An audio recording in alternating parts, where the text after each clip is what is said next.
Welcome, Gatwick the Return. This is the delegates' reunion over the internet. Haven't tried this particular way of giving a talk before. Let's see if it works, eh? It's fair to say that I prefer to have a live audience to feed from, but I haven't. So just my little camera stuck up there on the shelf will have to do. I should pretend that it's a sea of anxious and eager looking faces just waiting to ask questions that are going to perhaps trip me up or indeed make me look good. Who knows? But sadly no questions at all today. Perhaps I'll pretend that you're there, or you're like my imaginary friends. I'm going to look at the two bits that we didn't cover when you came to Gatwick. And that's dog control orders as well as noise nuisance. Now, I am filming this from home, so it may well be that on the noise nuisance front, anything could happen. My neighbours could start having a row. It's unlikely to be noise nuisance from dogs, though, frankly, because they haven't got a dog. But if they did, who knows? It could all kick off. But we'll start with the dog control orders. Now, these aren't to be confused with dog control notices. Dog control notices may come in England and Wales, but at the present time they're but a mere twinkle in the government's eye. They are, though, in existence in Scotland, but England and Wales no.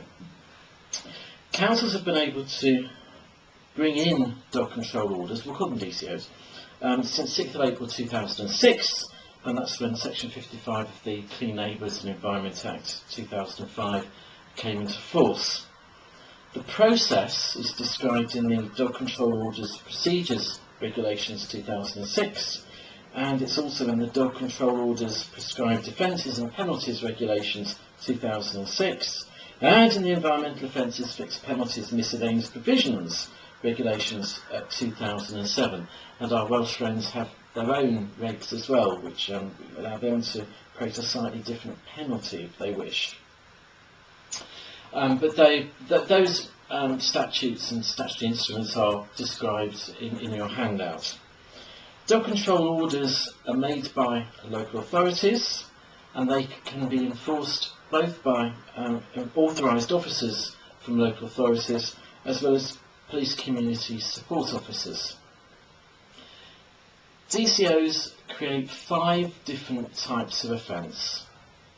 The first is failing to remove dog faeces, so similar to what we've had already with the dogs found in land out bylaws.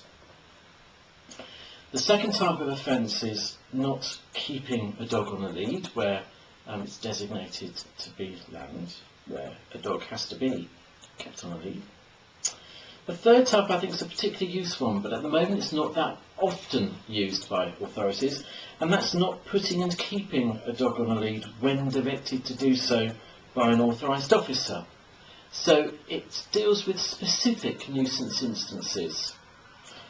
It can only be required if it's reasonably necessary to prevent a nuisance, or if the behaviour by the dog is likely to cause annoyance or disturbance to a person, an animal or a bird.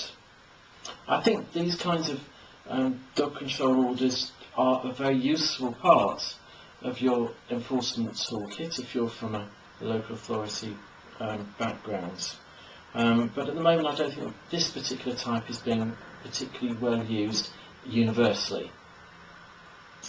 The fourth type of offence that can be created by a DCO is permitting a dog to enter land from which dogs are excluded, so land can be specifically excluded from a person taking a dog onto it. And the fifth is taking more than a specified number of dogs onto land. So that really covers situations predominantly for dog walkers. The advice that DEFRA have received regarding this is that the maximum number should be no more than 6 dogs, and they advise that a key factor in determining this number should be whether children frequently use the area. 6 dogs could well be said to be a high number. 6 German Shepherds is quite a handful. But it's a matter of fact and degree, and it's a matter for the authority to determine for themselves the appropriate number. I'm aware of many authorities using 4 as their appropriate number, but again, that's not a magic number that you should necessarily follow. You can decide for yourselves. Breach of a dog control order is a summary-only criminal offence, as you'll recall. That means that proceedings have to be issued within 6 months of the offence, and it can only be tried in the magistrate's court. The maximum penalty in a court is a fine of up to £1,000, but at its discretion the authority can offer as an alternative a fixed penalty notice, or FPN, but there's no obligation on them to do so. What sets DCOs apart from the old bylaw system is that there's no requirement for DCOs to be confirmed by the Secretary of State. So they're quicker and easier. Existing bylaws that you may have, particularly regarding dog fouling, they continue to have effect, provided the council doesn't make a dog fouling DCO for the same land.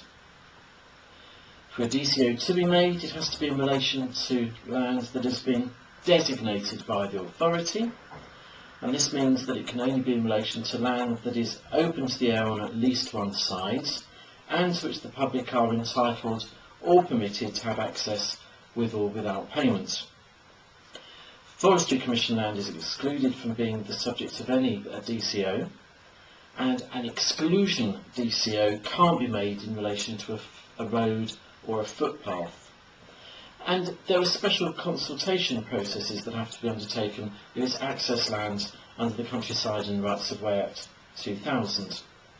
There are defences to a prosecution, so having a reasonable excuse for failing to comply. So, for example, police dogs involved on active duty during an investigation, that would be a reasonable excuse. But in common with the existing dog fouling regime, not being aware of a dog defecating would not be a reasonable excuse, nor would not having a bag to remove the faeces. That wouldn't be a reasonable excuse. But perhaps running out of bags whilst you're out. I did have somebody that rang me once. Her dog had diarrhoea, not the kind of thing you want to talk about. I hope you're not watching this whilst you're having your dinner. But yeah, she ran out of bags because it was just running out of the dog. Let's not go there. And I thought that could be a reasonable excuse. I felt it was a bit harsh for the authority to give her a dog control order in those circumstances. Another defence is having the consent of the owner or occupier of the land.